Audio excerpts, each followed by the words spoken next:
तो घाटम दास नाम के एक भक्त थे, भक्त नहीं थे, चोर थे। कौन थे? चोर। जयपुर के पास में एक पहाड़ी रास्ता था, वहां उनका गढ़ था। और ऐसे वैसे चोर नहीं थे, पुश्तैनी चोर। उनके पिताजी भी चोर थे, उनके दादाजी भी चोर थे, उनके परदादा भी चोर थे, परदादा चोर थे, परंपरा से चोर थे। उनके गांव में भी सबको पता था कि कौन है परंपरा से चोर है। वो शादी ब्याह में भी जाते थे, ये हमारे गांव का पारंपरिक चोर है। ऐसे चोर थे। वो समय होते थे, पुराने समय में ऐसे लोग भी होते थे। वो गुलाब जामुन उड़ा रहा है, वो हमारे यहाँ का पारंपरिक चोर है, वो चोरी से चलता उसका घर। तो घाटम दास जी एक दिन बैठे थे, रात्रि का समय, राह से निकलने वालों को लूटते थे। उस दिन गलती से राह से एक महात्मा निकल रहे थे। महात्मा को जैसे देखा, घाटम दास जी ने पहले तो मार्ग रोका, बोले जो भी कुछ है तुम्हारे पास सब निकालो। महात्मा जी ने कहा भैया हम तो महात्मा हैं, हमारे पास तो कुछ नहीं है, हमारे पास तो एक ही वस्तु है बेटा, तू प्रणाम कर, आशीर्वाद देंगे, वो भरा पड़ा है हमें, वही दे सकते हैं। घाटम दास जी को थोड़ी दया सी आ गई, अरे महात्मा का क्या हम हरण करें।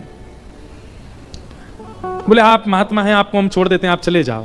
महात्मा बोले देखो हमसे टकराए हो तो निश्चित है अर्धरात्रि में मेरा यहां से निकलना, तुम्हारा चोरी करना और हम दोनों का मिलना, ये संयोग है, ये ठाकुर जी ने करवाया है। इसलिए तुम कुछ पूछो, हम तुमको कुछ दे के जाना तो चाहते हैं, अब मिले हैं तो थोड़ा सत्संग हो जाए। घाटम दास जी बोले ऐसी कृपा कर दो कि मेरी चोरी कभी बंद ना हो, इस मार्ग से एक धनवान निकलते रहे, मैं सबको लूटा करूं, मेरे घर में कभी, मेरा बेटा भी अभी अंडर ट्रेनिंग है। महात्मा जी बोले देखो ये तो तुम्हारी इच्छा है, पर संत जन कभी कभी अपनी तरफ से प्रसाद देते हैं, हम अपनी तरफ से दे रहे हैं। बोले क्या? पहले तो महात्मा जी ने कहा चोरी छोड़ दो। बोले ये तो हो ही नहीं सकता, ये तो हमारे रक्त में है महाराज, ये तो परंपरा से हम चोर हैं, ये कैसे छोड़ सकते हैं? आपके लिए ये काम पाप होगा, मेरे लिए तो ये धर्म है। मैं तो चोरी करने के बाद में जिसकी मैंने चोरी करी है उसको प्रणाम करके जाता हूं कि वो मेरा दानदाता है, उसने मुझको दिया, मेरा घर चलेगा उससे, ये तो मेरा परंपरागत है महाराज, मैं कैसे छोड़ सकता हूं? तो महात्मा बोले ठीक है, तो फिर तीन बात हमारी मानो। क्या? पहली बात, कभी भी झूठ नहीं बोलोगे। चोरी करो, तुम अब चोरी करो, हम तुमको छूट दे रहे हैं, पर हमारी 3 बात मानो। क्या? पहली बात, कभी झूठ नहीं बोलोगे। नहीं बोलेंगे। जो भी वस्तु लोगे, जो भी वस्तु जीवन में आएगी, घर में आएगी, पहले ठाकुर जी को निवेदित करोगे, तब अपने प्रयोग में लोगे। घाटम दास बोले जी। और तीसरा काम, राह में चलते हुए कभी कोई संत मिल जाए, कभी ठाकुर जी का मंदिर दिख जाए, कोई आश्रम दिख जाए, कितनी भी जल्दी में होगे, 2 मिनट रुक करके प्रणाम करोगे, वंदन करोगे, परिक्रमा करोगे, तभी आगे बढ़ोगे। ये 3 काम तुम अपने जीवन भर करते रहना। बस ये तीन बात हमारी मान लो, हम मान लेंगे कि हमारा तुम्हारा मिलना सार्थक हुआ। घाटम दास जी बोले इसमें मेरा कोई घाटा नहीं है, मैं तीनों करूंगा। आज के बाद सत्य बोलूंगा, जो भी वस्तु जीवन में लाऊंगा ठाकुर जी को निवेदित करूंगा, और मार्ग में कोई भी भगवत स्थान मिलेगा उसको प्रणाम करूंगा, परिक्रमा करूंगा, तभी आगे बढ़ूंगा, चाहे कितनी भी जल्दी में हूं। महात्मा बोले बस ये कर दो। ठीक है, अभी हेलीकॉप्टर मत देखना, सब इधर देखो, कथा सुनो मेरी ध्यान से। हमने तो कही थी कोई कथा कीर्तन में उड़ा दी हो भैया, नहीं तो सब यही को देखेंगे। अभी हम कीर्तन गाएंगे तब उड़ा देना, अभी बैठा लो इसको, लैंड कर दो। इधर देखो सब लोग, क्या सुना रहे थे हम? 3 बातें घाटम दास को बताई महात्मा ने। देखो, महात्मा की बात को, किसी महत् पुरुष की बात को, किसी सज्जन की बात को बस मान लो, उसी से कल्याण हो जाता है। घाटम दास जी बढ़िया नियम का पालन करने लगे जो गुरुजी ने बताया। धीमे धीमे घाटम दास की खूब चोरी होने लगी। महाराज बड़े बड़े उसने लूट लिए, और वो इसमें मानता था मेरे गुरु की कृपा है। एक दिन उसने खोजे वो महात्मा कहां हैं, और उनका आश्रम ढूंढ लिया। अब तो घाटम दास क्या करता, साल भर की कमाई में से दशांश अपने गुरुजी के यहां दे आता। भंडारा करो गुरुजी, मंदिर बनवा दो, बढ़िया आपकी कृपा से सब बढ़िया चल रहा है। लेकिन गुरु कृपा कभी तो होनी थी। एक दिन घाटम दास ने सोचा मुझे रोज चोरी करनी पड़ती है, तब भरपाई होती है। कोई ऐसी चोरी हो कि एक बार की चोरी में ही इतना कोटा आ जाए कि मेरी मृत्यु पर्यंत मुझे ना करनी पड़े, और उससे मेरा घर भी चल जाए, गुरुजी के आश्रम में भी कुछ ना कुछ दान दक्षिणा होती रहे। तो घाटम ने सोचा कि आज तक मैंने सेठ साहूकार लूटे हैं, आज अपने नगर के राजा को लूटूं। और कैसे लूटूं? बोले राजा का इतने सारे घोड़े हैं, उनमें से सबसे सुंदर एक काला घोड़ा है, एक श्वेत घोड़ा है, सफेद घोड़ा। अगर वो चुरा करके बेच दूंगा तो इतना धन मिलेगा कि मुझे कहीं नहीं जाना पड़ेगा। घाटम दास पहुंच गए चोरी करने राजा के यहां। जैसे ही प्रवेश करने लगे तो द्वारपालों ने रोक दिया। कौन हो? घाटम दास। क्या करने आए हो? बोले चोरी करने आए हैं। झूठ तो बोलता नहीं है। तो उसने जैसे ही बोला चोरी करने आए हैं, तो द्वारपाल एक दूसरे का मुख देखने लगे। तो दूसरा द्वारपाल बोला उससे, ये जरूर राजा का कोई गुप्तचर है, हमने रोक दिया तो बुरा मान के बोल रहा चोरी करने आया हूं, बुरा लग गया इसको, हमारी बात बुरी हमने रोक दिया, इसको बुरा लग गया। अरे भैया बुरा नहीं मानो, जाओ जाओ भीतर जाओ। आप बुरा क्यों मान रहे हैं? जाइए भीतर, आप राजा के गुप्तचर हैं। भीतर गए। भीतर जाकर के अश्वालय जहां पे सब घोड़े बंधे थे, वहां से सफेद घोड़ा निकाला, उस पर बैठ के, घोड़े पे बैठ के बाहर आए। तो द्वारपालों ने फिर देखा और देख करके बोले भैया क्या किया अंदर?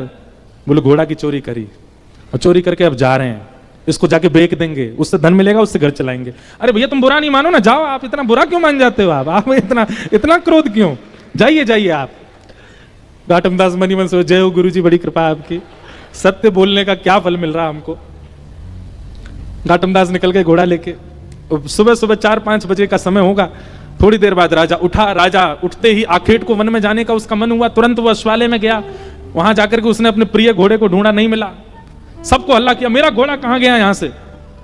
बात घूमते घूमते द्वारपालों पे पहुंची। सब द्वारपाल बोले महाराज आपका गुप्तचर आया था ना, वही लेके चला गया। बोले मेरा गुप्तचर? मेरा कोई गुप्तचर नहीं, मैं तो सो के अभी उठा हूं, हाथ मुंह धो के आखेट को वन में जा रहा हूं। अरे महाराज एक व्यक्ति आया था और उसने आके हमसे कहा था हम चोरी करने आए। मैंने कहा भाई चोर इतना सत्य थोड़ी बोलेगा चोरी करने आए।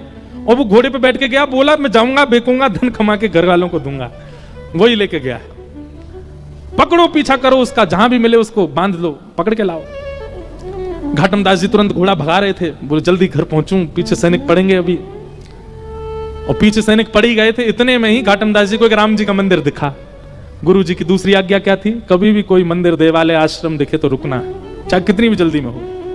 और इस समय घाटम दास का रुकना घातक है, लेकिन फिर भी गुरु आज्ञा मान के रोक गए। घोड़ा बाहर बांध दिया, भीतर चले गए, राम जी को प्रणाम किया, परिक्रमा करी। उसमें भी जल्दीबाजी नहीं, भाव से, गुरु जी की जैसी आज्ञा थी। महाराज अच्छा हाँ, एक आज्ञा तो हमने बताई नहीं। जो भी सामग्री लेते थे ठाकुर जी को निवेदित करते थे। तो राम जैसे वो घोड़ा चुराया, घोड़ा चुराते ही सबसे पहले उसका स्पर्श करके, हे राम जी ये आपका है, इसको स्वीकार करो, राम जी को निवेदित करके तब चोरी करता था। तो राम जी को निवेदन करने के कारण और गुरु आज्ञा मानने के कारण राम जी इतने रीझ गए उससे कि बाहर जो अश्व खड़ा था वो था सफेद, पर जब तक सैनिक आए वो पूरा काला पड़ चुका था। सैनिकों ने अश्व को देखा, अश्व की कद काठी और उसका रूप देख करके बोले ये है तो हमारे राजा का ही, पर ये काला सा कैसे हो गया? तभी भीतर देखा तो घाटम दास, द्वारपालों ने कहा यही है, यही चुरा के ले गया था।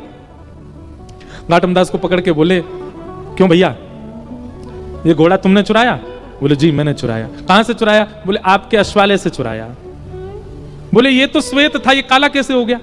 बोले ये मुझे नहीं पता, पर जब ये मिला था तो मैंने बस ठाकुर जी को निवेदित कर दिया। ठाकुर जी को निवेदित करने के बाद ये काला कब पड़ा, अब ये मुझे नहीं पता। अब भैया ये तुम्हारे राजा का थोड़ी, अब तो राम जी का हो गया। अब राम जी को जैसा घोड़ा प्रिय लगता होगा वैसा बन गया, और उनको सांवला प्रिय होगा इसलिए सांवला बन गया।